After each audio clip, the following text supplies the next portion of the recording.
Zachary Levi is an actor best known for his roles in Chuck and Shazam. But his episode of Who Do You Think You Are might be his most meaningful TV appearance. His episode could have been called Why Do You Think You Are? He went into the episode wanting to know more about his mother's side of the family. He wanted to see if he could figure out why his grandmother had been so abusive, and that abuse which in turn triggered his mother's problems with alcohol and drug abuse. In this video, I'm going to talk about what he discovered, as well as show you some resources and some strategies if you want to explore your own family history. At the beginning of the episode, Zachary pointed out that he knew his maternal grandmother had been abusive, but he wanted to know why. What had triggered that behavior? As it turns out, his great-great-grandparents didn't exactly have the best of relationships. In fact, they ran off to get married rather suddenly while he was being accused of being involved with a 15-year-old girl, an involvement that led to him getting her pregnant. The marriage of Zachary's great-great-grandparents ended in divorce, and from all accounts, it sounds like it was a very abusive relationship.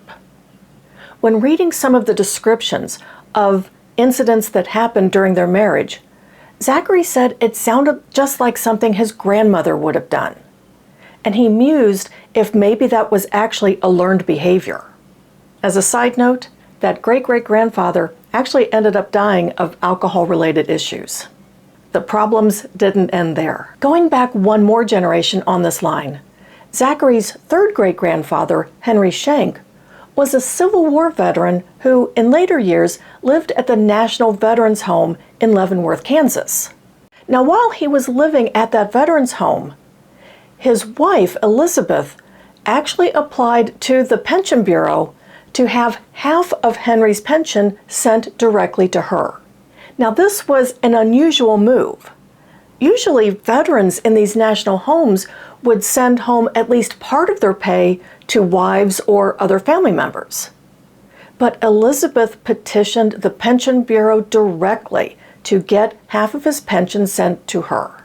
When Henry found out about this, he filed an affidavit stating that Elizabeth was an immoral woman and that she caroused with lewd men and women. Well, then, two of Henry and Elizabeth's children filed a counter affidavit stating that it was actually Henry who had problems with alcohol and that Elizabeth really was an upstanding woman who worked hard to provide for her 6 children. Their affidavit also went into great detail about some of the abuse that Elizabeth had suffered at Henry's hand. As Zachary put it, the men in my family tree just keep breaking my heart. There is a bit of a happy note, though. Elizabeth was granted half of Henry's pension. This part of Zachary Levi's episode was heavy and it was depressing. But it also illustrates a shift that we've been seeing in the past few years of what it means to do family history. In my experience in genealogy, it's just been in the last few years that we've really talked about exploring the less than pleasant things that we discover. Sure, there have always been jokes about being descended from horse thieves, but even those jokes are very lighthearted and it's almost romanticized. It's just been in the past few years that we've been more willing to talk about looking at the why of our ancestors. Why did our ancestors behave this way? And how did that behavior affect the other people in the family? How did that behavior then influence future generations? Was Zachary's grandmother abusive because that's what she had seen from her parents and her grandparents? So what can we do if we're trying to uncover some of this? First, recognize that this can be very emotional work.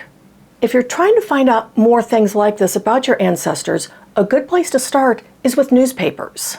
Make sure that you're reading things like the Society column or the column of news from nearby towns or neighborhoods. Newspapers really were the social media of the day, and it is amazing the personal details that you can find. If you uncover something that looks like there were some legal proceedings or some court actions taken, try to hunt down the court records. It's possible they might be on Family Search, But chances are you're going to have to contact either a state archive or a county archive to get those records.